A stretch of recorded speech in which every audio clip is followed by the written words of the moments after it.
우리나라에서 새마을운동을 시작한 분이 박정희 대통령입니다. 박정희 대통령하고 또 같이 새마을운동을 시작한 분이 류태영 박사님입니다. 류태영 박사님이 건국대학교를 졸업하고 덴마크 외무성 초청을 받아서 노르딕 농업 컬리지 학교를 졸업을 하고 또 이스라엘 초청을 받아서 히브리 유니버시티 오브 예루살렘의 석학 또 석사 박사를 졸업을 했습니다. 그리고 이스라엘에서 벤구리온이라고 하는 대학에서 교수를 하고 또 한국으로 돌아와서 건국대학교 농과대학 학장과 또 부총장까지 역임을 했습니다. 대산 농촌문화재단 이사장, 한국 농촌사회학회 회장, 아시아 농촌사회학회 회장, 이사장 한 게 너무 많아서 제가 다 쓰지는 못했는데 이력이 아주 화려합니다. 아마 아시는 분들도 아시고 또 강의를 들으신 분들도 계실 겁니다. 그런데 이분이 그 출신은 전라북도 임실 청웅이라고 하는 두메산골 출신입니다. 아버지는 청년 때부터 머슴 생활을 20년이나 했다고 합니다. 자기가 가지고 있는 땅이 한 평도 없어서 자기 소유의 땅에서 자기가 거둔 것을 먹을 수가 없었습니다. 남의 집에서 머슴살이를 하고 남의 집에서 일한 것에서 남이 주는 것을 가지고 식구들을 먹여 살렸는데 형제가 이 유태영 박사 형제가 8남매였다고 합니다. 그 중에서 5째로 살았습니다. 자기 위에 형이 2명이고 누님이 2이 있었는데 초등학교 근처를 가보지를 못했다고 합니다. 아침에 일어나면 산에 나가서 나무를 하고 그리고 아버지가 하는 논밭에 가서 일을 했었다고 해야 됩니다. 먹고 살 게 너무 힘들기 때문에 찢어지게 가난한 집안이었기 때문에 일을 하지 않고는 살 수가 없는 그러한 집안이었다고 합니다.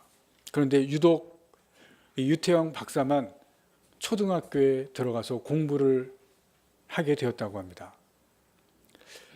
그런데 초등학교를 졸업하고 나서 자기도 더 이상은 공부가 할 수 없어서 형들과 누나들처럼 산에 가고 또 논밭에 나가서 일을 할 수밖에 없었다고 합니다.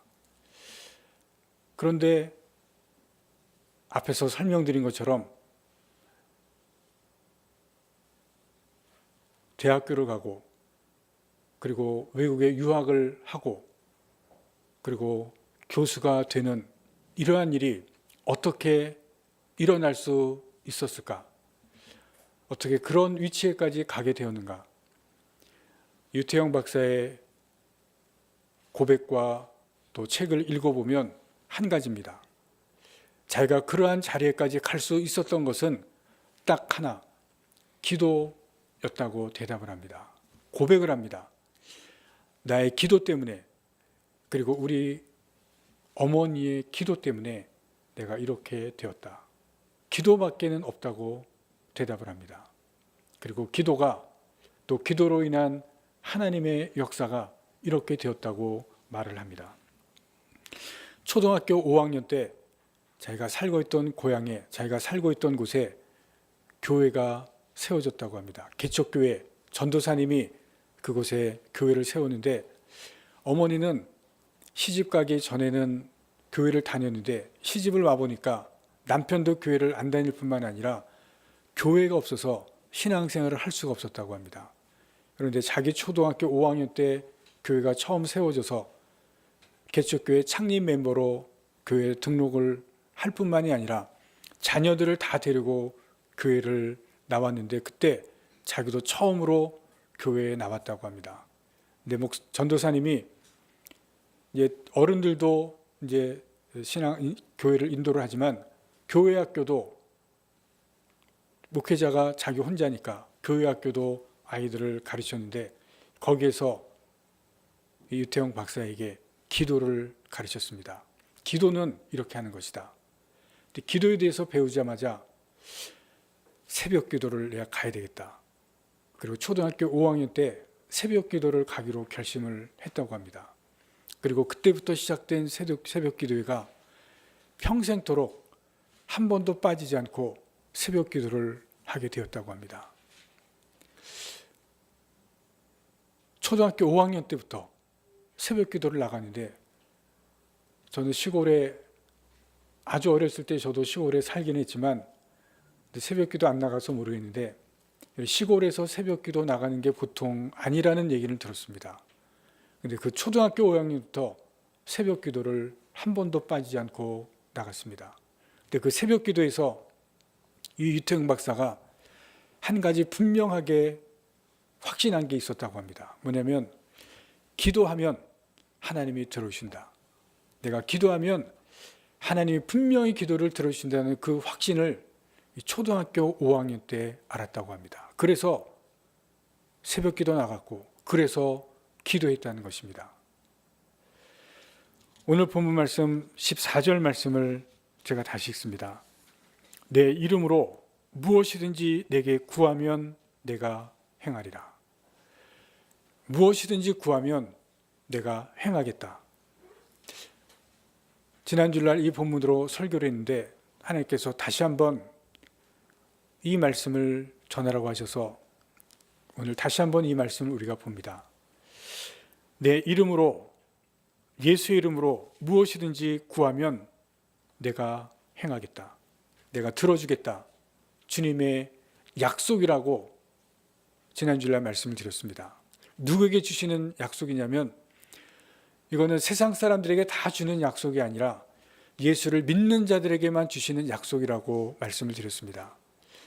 다른 사람들, 예수 믿지 않는 사람들도 하나님께서 들어주시기는 하지만, 그러나 이 부분은, 이 말씀은 예수를 믿는 자들, 예수님을 나의 구주로 믿는 자들에게만 주시는 약속이라고 말씀을 드렸습니다.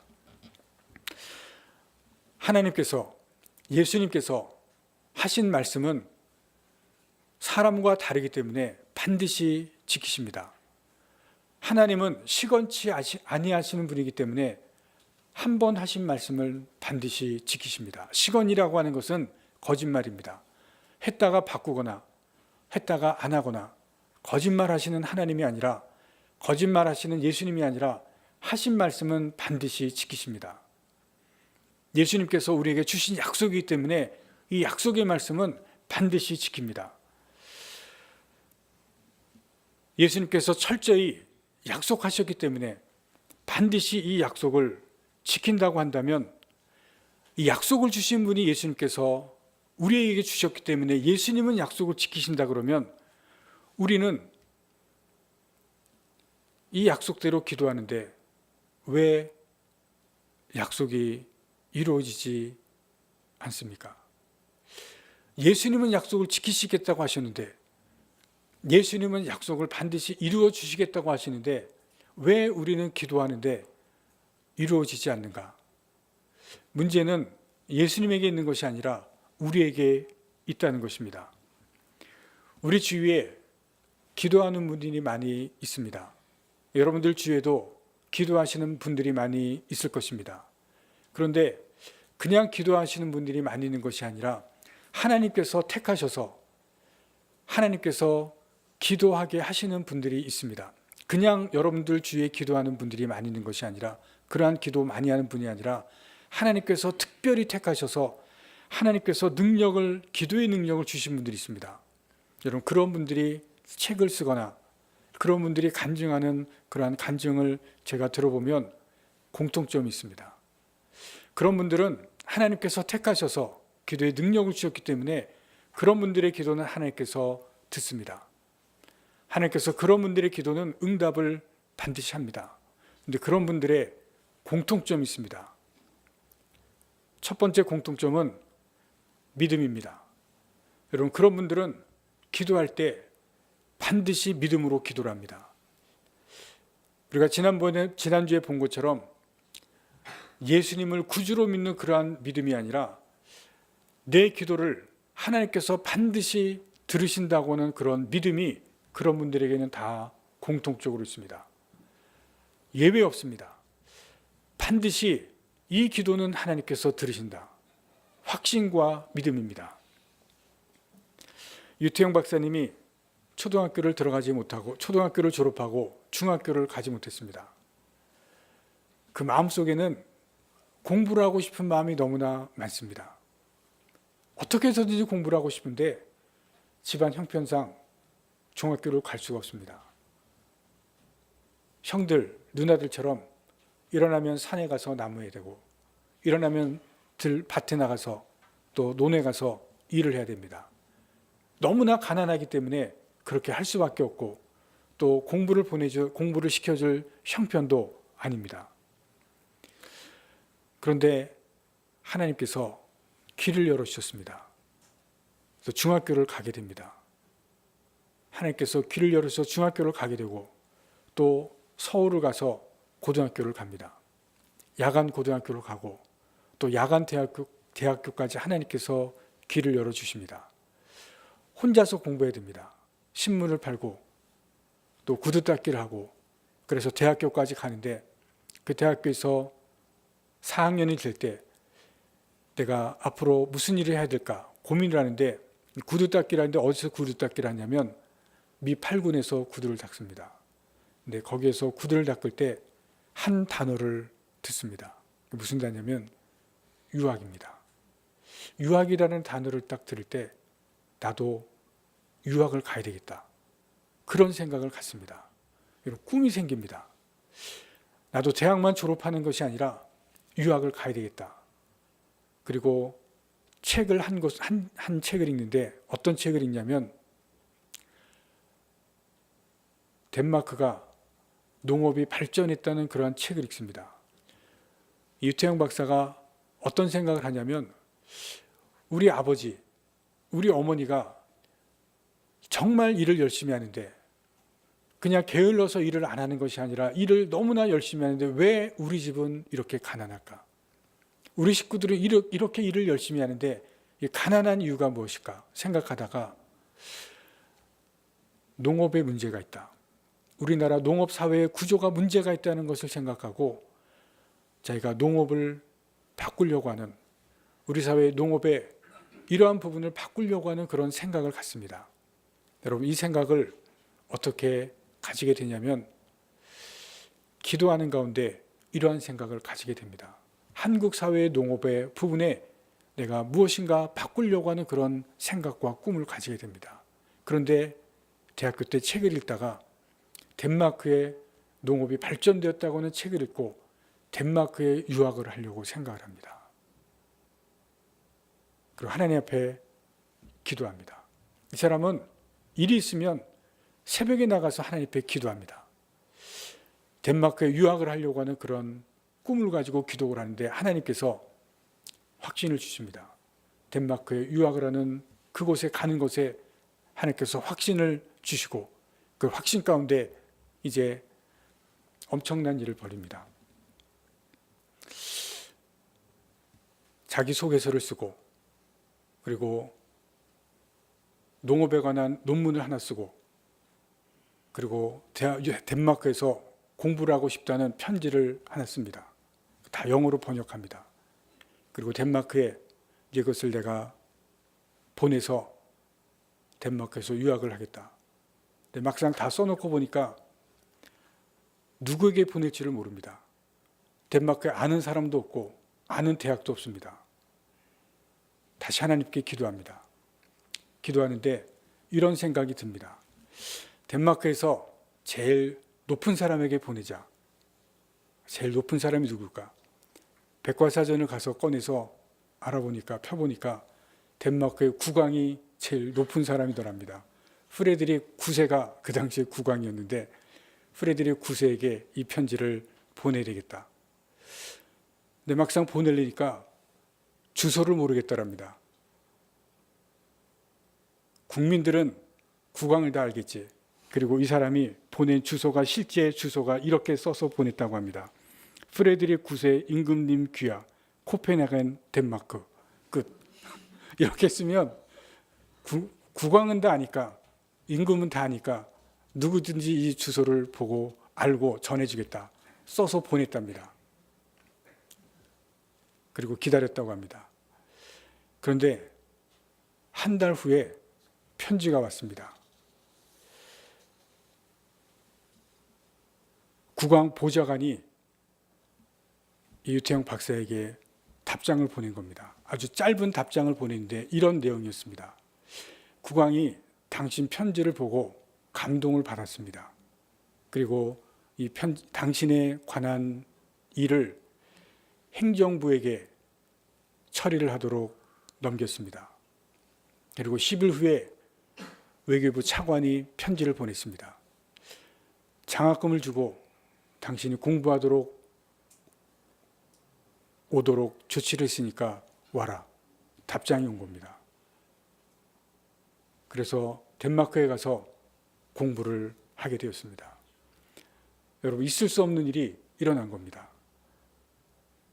전혀 되어지지 않을 것 같은 그러한 일로 편지를 썼는데 편지를 통해서 덴마크에 가서 공부를 하게 되었습니다. 그러나 이 일은 믿음으로 되어졌습니다. 하나님이 시작하셨기 때문에 결과는 하나님께 맡기고, 그리고 편지를 써서 편지를 통해서 하나님의 역사가 일어날 것을 믿고 일을 시작했을 때 하나님께서 그 기도를 들어주시고 걸음을 인도했습니다. 여러분, 엄청나고 또 황당한 일이지만 그러나 믿음으로 했을 때 그 믿음의 역사가 일어나는 것을 유태영 박사가 경험을 하고, 그리고 덴마크에서 공부를 했습니다. 우리가 예수님을 믿고 신앙생활을 합니다. 여러분, 예수 믿는 사람들 앞에 산이 있습니다. 길을 가로막고 절대로 그 길에서 건너가지 못하게 할 그 길을 가로막는 그 산이 길을 가게 하지 못하게 하는 태산과 같은 산이 있는 것은 믿는 사람이나 믿지 않는 사람이나 그러한 산을 가로막는 일은 누구에게나 있을 수가 있습니다. 그러나 믿는 사람에게는 그 산을 올라갈 걸음을 떼게 합니다. 걷기 시작하게 만듭니다. 그러나 믿음이 없는 사람은 산 때문에 길을 돌아서게 됩니다. 믿음 있는 사람이 산을 보고 올라가기 위해서 걸음을 떼기 시작하는 것은, 그 결정적인 역할을 하는 것은 기도입니다. 기도할 때 믿음을 주시고, 기도할 때 움직이게 하시고, 기도할 때 시작하게 하십니다. 그러나 기도하지 않으면 믿음이 흔들립니다. 기도하지 않으면 의심이 일어납니다. 기도하지 않으면 포기하게 합니다. 기도하더라도 믿음이 없으면 마찬가지입니다. 믿음이 없으면 흔들리고 의심하고 포기하게 됩니다. 기도는 하나님께서 우리로 하여금 하나님의 사람들에게 믿음을 있게 하고 시작하게 하고 일을 하게 합니다. 그리고 기도가 믿음이 있을 때 하나님께서 산이 있지만 산을 평지로 만드시고 산을 움직이시고 하나님의 역사를 경험하게 한다는 것을 우리로 하여금 또한 이 하나님의 사람을 통해서 우리에게 듣게 하십니다. 여러분, 기도하실 때 믿음으로 기도하실 수 있기를 바랍니다. 그 믿음의 기도가 하나님의 응답을, 또 하나님께서 우리로 하여금 듣게 하시는 것을, 기도를 듣게 하시는 것을 오늘 말씀을 통해서 또 하나님의 사람들을 통해서 우리로 하여금 보게 하십니다. 두 번째입니다. 이 기도의 사람들에게 나타나는 공통점은 전심으로 기도합니다. 전심이라고 하는 것은 한문으로 온전전자, 마음 심자입니다. 온 마음을 다해서 기도하는 것입니다. 우리가 지금 매일 성경의 스가랴서를 봅니다. 여러분, 지난주에 스가랴서 7장에 유다 백성들이 하나님께 금식에 대해서 물어보는 것이 나옵니다. 포로 생활이 70년입니다. 70년 생활 동안에 이스라엘 백성들이 하나님 앞에서 금식을 합니다. 5월 7일은 예루살렘 성이 무너진 날입니다. 예루살렘 성이 무너진 그날을 생각하면서 슬퍼하면서 애도하면서 금식하면서 기도합니다. 내 나라가 무너지고 예루살렘이 무너진 그것을 기억하면서 포로 생활 동안, 여러분 70년 동안 한 해도 거르지 않고 금식하며 기도합니다. 그리고 또 한 날을 금식하며 기도합니다. 같은 해 예루살렘이 무너진, 나라가 멸망한 그날 그해 7월에 유대 총독이 바벨론 사람들에게서 암살됩니다. 그날도 애도하면서 금식하며 기도합니다. 70년 동안 한 해도 거르지 않고 금식하면서 기도합니다. 여러분, 그런데 스가랴서 7장을 읽으실 때 기억하십니까? 하나님께서 유다 백성들에게 이렇게 말합니다. 너희가 금식한 것은 나를 위해서 한 것이 아니다. 너희를 위해서 한 것이다. 여러분, 70년을 한 해도 거르지 않고 기도하고 금식했는데, 밥도 먹지 않고 금식했는데 하나님께서 나를 위해서 한 것이 아니라 너희를 위해서 한 것이다 말씀합니다. 뭐를 말합니까? 하나님께서 기도하는 것을 다 보신다는 것입니다. 기도하는 사람들의 마음의 중심을 보고 태도를 본다는 것을 말합니다. 여러분, 우리가 기도하는 것은 하나님께서 다 봅니다. 내 기도하는 마음을 보고 기도하는 자세를 다 본다는 것입니다. 기도뿐만이 아닙니다. 우리가 예배하는 것도 보시고 우리가 찬양하는 것도 다 봅니다. 제가 분당소망교회에 있을 때 성경 공부를 하는데, 성경 공부할 때 찬양을 앞에 시작했습니다. 곡을 골라서, 찬양곡을 골라서 찬양을 하면서 그 찬양곡을 모아서 이제 나중에 끝나고 CD에 담아서 이제 나눠주려고 인터넷에서 그 찬양곡들을 듣는데 좀 놀라운 것을 보았습니다. 인터넷에 그 찬양곡들을 듣는데, 여러분, 찬양곡이 같은 찬양이지만 어떤 찬양은 여러분 전혀 감동이 없습니다. 그런데 어떤 찬양은 마음에 깊은 감동이 있습니다.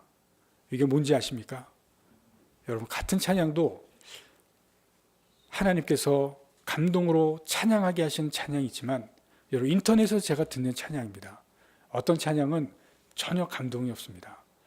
노래는 좋은데, 여러분, 성악적으로 굉장히 좋은데 전혀 감동이 없습니다. 왜 그런지 아십니까?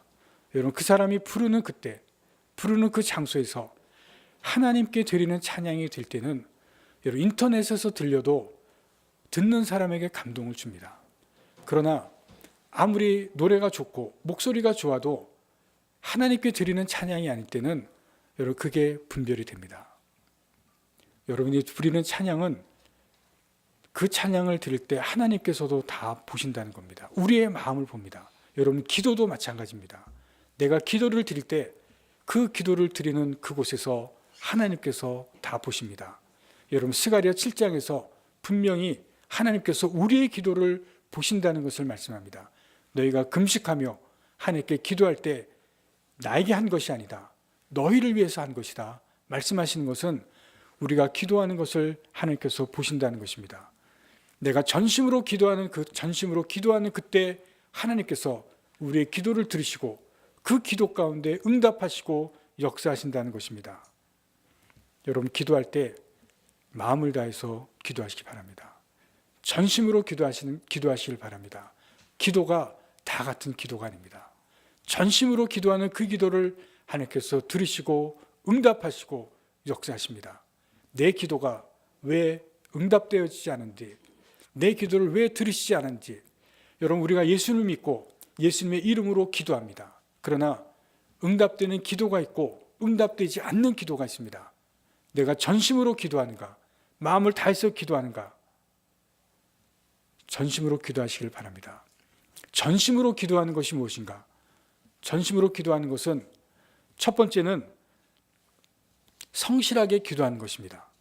여러분, 성실하게 기도하는 것은 예수님께서 기도하실 때 성실하게 기도하셨습니다. 요한복음에는 나타나지 않지만 다른 복음서에 보시면 예수님께서 잡히시기 전에 감람산에 가셔서 기도하셨다 나와 있습니다. 그런데 누가복음 22장에 보시면 39절에 이런 말씀이 있습니다.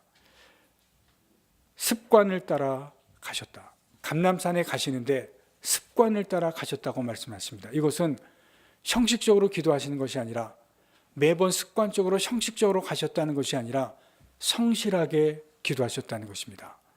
예수님임에도 불구하고, 하나님의 아들임에도 불구하고 예수님이 성실하게 습관을 정해서 하나님께 기도하셨다는 것입니다. 기도하고 싶으면 하고, 기도하고 싶지 않으면 안 하고. 여러분, 우리가 기도하는 것은 어떨 때 기도합니까? 내가 문제가 있으면 기도합니다. 마음에 소원이 있을 때 하나님 앞에 기도합니다. 그러나 그것이 아니라 예수님은 성실하게 습관을 따라서 기도했습니다. 책을 쓴 분들이, 또 간증하는 분들이, 하나님께서 기도의 능력을 주셔서 기도하신 분들이 공통점이 있습니다. 성실하게 기도합니다. 새벽 예배에 나가서 기도하는지, 아침에 기도하는지, 저녁에 기도하는지, 아니면 밤에 기도하든지 성실하게 끊임없이 하나님 앞에 기도합니다. 공통점입니다. 기도에 제목이 있어서 또 소원이 있을 때만 기도하는 것이 아니라 성실하게 하나님 앞에 기도합니다. 예수님과 같이 성실한 기도가 있습니다. 시간을 정해서 하나님 앞에 나아갑니다. 하나님께서 우리의 기도를 들으십니다. 여러분, 우리가 기도하는 그 기도의 제목이 있을 때 하나님께서 들어주실 때도 있습니다. 그러나 성실하게 하나님 앞에 나아가서 기도할 때, 여러분, 그러할 때 하나님께서 그 성실함이 무엇이냐면 우리의 마음입니다. 우리의 마음을 하나님께서 보시는 것입니다.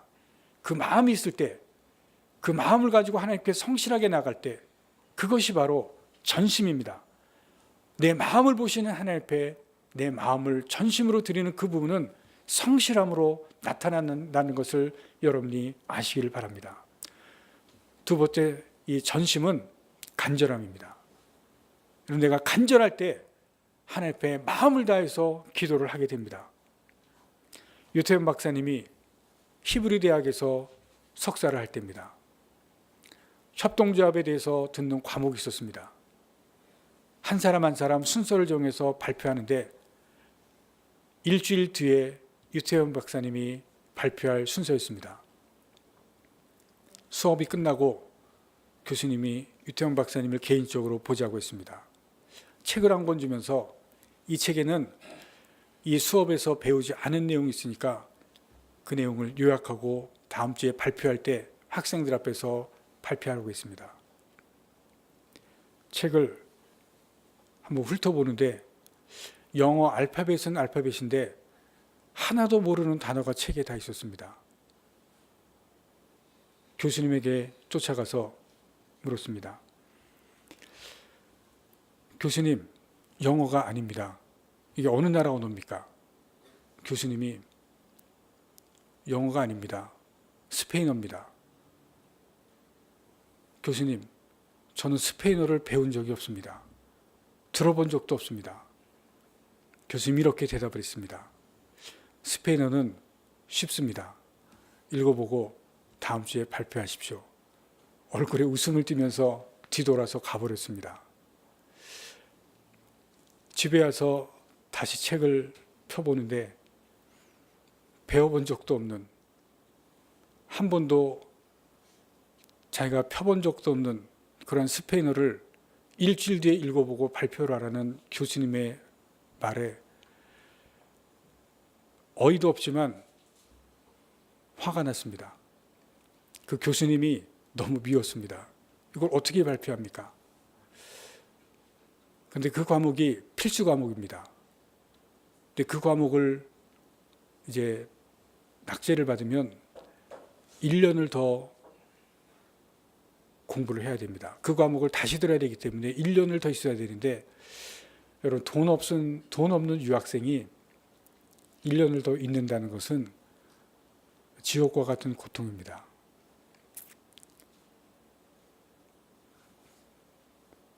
청천벽력 같은 그런 상황입니다.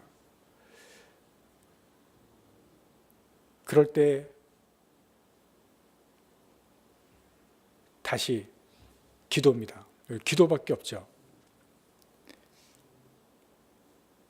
하나님 앞에 기도합니다. 하나님, 제가 이 과목을 떨어지면 1년을 다시 이곳에서 공부를 해야 되는데, 있어야 되는데 하나님 어떡합니까? 하나님 앞에 계속해서 기도하는데 마음속에 걱정하지 말아라, 하나님의 음성이 들렸습니다. 그 교수에 대한 이 화가 나는, 교수에 대해서 원망하는 마음, 그리고 이 상황을 어떻게 헤쳐나가야 될지 모르는 이 풍랑이 있는 그러한 마음이 그 걱정하지 말라는 마음에 완전히 사라졌습니다. 여러분, 그 기도할 때 여러분 어떻게 기도했겠습니까? 여러분 1년을 더 있어야 되고, 잘못하면 1년이 더 있어야 되고, 아무것도 모르는 그 단어를, 그 책을 지금 봐야 되는 이 캄캄한 그 앞에서 여러분 어떻게 기도했겠습니까? 여러분 간절함입니다.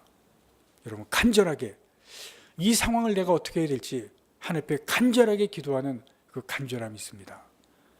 여러분 간절하게 기도할 때 하나님께서 응답합니다. 기도하는데 하나님께서 걱정하지 말아라, 그 마음을 줘서 마음이 평안해지고 기도하는데 이런 생각이 들었습니다. 이 대학에 전 세계로부터 많은 학생들이 와서 공부하는데 스페인 학생이 있을 거다. 그 스페인 학생을 집에 초대해서 밥을 먹이고 이 책을 좀 읽어달라야 되겠다. 기숙사에서 스페인 학생을 찾았습니다. 한 학생 있는 것을 보고 집에 초대해서 목차를 읽어달라 그래서, 교수가 분명히 안 배운 것이 있다 그랬는데 그 안 배운 것만 읽어달라 그래서 한국말로 요약을 하고 그 다음 주에 발표를 했다고 합니다. 여러분 간절함이 있을 때 어떻게 됩니까? 온 마음을 다해서 기도합니다. 간절한데 지금 이 문제가 해결되지 않으면 앞으로 나아갈 수가 없는데, 간절하게 기도할 때는 온 마음이 다할 수밖에 없습니다. 여러분 문제가 있으면, 하나님께서 해결해 주지 않으면 안 되는 문제가 있으면 여러분 간절하게 기도하시기 바랍니다. 그 간절함을 하나님께서 보십니다. 여러분 간절함이 있을 때는 우리가 하나님 앞에 온 마음을 다해서 힘을 다해서 기도하지 아니할 수가 없습니다. 공통점을 여러분 다시 한번 보시길 바랍니다. 믿음으로 기도하는 것입니다. 하나님께서 이 기도는 반드시 들어주신다는 것, 예수님께서 약속하셨기 때문에 반드시 들어주신다는 그 믿음이 있어야 됩니다. 성실하게 기도하시기 바랍니다. 여러분 성실함은 우리의 마음이 담겨 있습니다. 하나님께서 그 마음을 보십니다. 간절하게 기도하시길 바랍니다. 오늘 본문에 예수님의 약속입니다. 내 이름으로 무엇이든지 구하면 행하시겠다. 우리가 이 약속을 믿고 그리고 약속하신 그 말씀을 따라서 배운 대로 기도하면 하나님께서는 우리의 기도를 들어주십니다. 그런데 오늘 본문을 통해서 우리가 꼭 한 가지 기억하실 것이 있습니다. 기도는 분명히 기도하는 사람의 상황을 바꿉니다. 배운 대로 기도하면 여러분 우리의 상황을 하나님께서, 우리 주님께서 바꿔주십니다. 그런데 많은 그리스도인들이 기도를 통해서 상황만 바꾸려고 합니다. 여러분 우리의 상황만, 내 상황만 바꾸려고 하는 것이 많은 그리스도인들의 마음의 상태입니다. 이 상황만 벗어나면 그러면 된다고 생각을 합니다. 우리가 기도하면 예수님께서 들어주시는 것은 맞습니다. 위기를 벗어나기도 하시고 문제를 풀어주기도 하시고 고통을 덜어주기도 합니다. 그러나 더 중요한 것이 있습니다. 기도는 기도하는 사람을 바꿉니다. 우리의 상황을 주님께서도 바꾸시지만 기도하는 사람을 바꾸는 것이 기도입니다. 예수님께서 우리의 기도를 약속해 주셨는데 이 기도의 약속의 근본 목적은 기도하는 사람을 바꾸는 것입니다. 여러분 기도를 통해서 우리 주님께서 상황을 바꾸시는 하나님을 보게 하십니다. 이것이 기도의 근본적인 목적입니다. 이 기도의 약속을 주신 목적은 상황을 바꾸시는 것이 아니라 상황을 바꾸시는 주님을 보게 하는 것이 기도의 목적입니다. 기도를 들으셨던 그 주님을 보게 하시고 그리고 믿음 가운데 확실히 세워주는 것, 그것이 기도의 목적입니다. 그리고 기도를 통해서, 기도를 계속하는 것을 통해서 이루어야 할 목표, 내가 이 땅 가운데서 해야 될 목표, 그것을 보게 하십니다. 그리고 그것을 하게 하십니다. 여러분 지금 이 땅을 살아가시면서 여러분이 해야 될 그 일이 무엇입니까? 내가 이 땅을 살아가면서 해야 될 그 목표가 무엇입니까? 여러분 그것은 기도하는 가운데, 내가 성실하게 기도하는 가운데 우리 주님께서 보게 하십니다. 그리고 그것을 하게 하십니다. 여러분들의 자녀들을 공부하게 하고 여러분들의 자녀들이 이 땅을 살아가는 목적이 뭡니까? 여러분 그것은 기도하는 가운데 주님께서 보게 하십니다. 기도하는 가운데, 성실하게 기도하는 가운데 그것을 찾게 하십니다. 그리고 기도하는 가운데 그것을 행하게 하십니다. 기도의 목적이 바로 그것입니다. 기도는 내 상황을 바꾸는 것이 목적이 아니라 기도하는 가운데 기도하는 사람을 바꾸게 하시고 기도하는 가운데 내가 무엇을 하게 할지를 그것을 보게 하시고 그것을 하게 하는 것입니다. 바로 그래서 기도하는 것입니다. 우리의 응답을, 우리의 기도를 주님께서 들어주신다고 하는 것은 들어주심으로 인해서 그것을 들어주시는 하나님을 보게 하시고 우리의 기도를 통해서 내가 이 땅 가운데서 무엇을 해야 될지를 찾게 하시고 그것을 행하게 하십니다. 그것을 통해서 하나님을 영광되게 하는 것, 그것이 기도의 목적입니다. 여러분 기도하시기 바랍니다. 성실하게 하시고 믿음을 가지고 하시고 간절하게 기도하시는 여러분 되시기를 간절히 바랍니다. 여러분 자녀를 위해서 기도하시기 바랍니다. 여러분 자녀가 기도하는 그것을 통해서 상황이 바뀌어서 주님을 보게 하시고 여러분 자녀가 무엇을 해야 될지를 찾는 자녀가 되게 하시고 그것을 행하는 자녀가 될 수 있도록 여러분 자녀들을 위해서 기도하시기를 간절히 바랍니다. 기도하시겠습니다.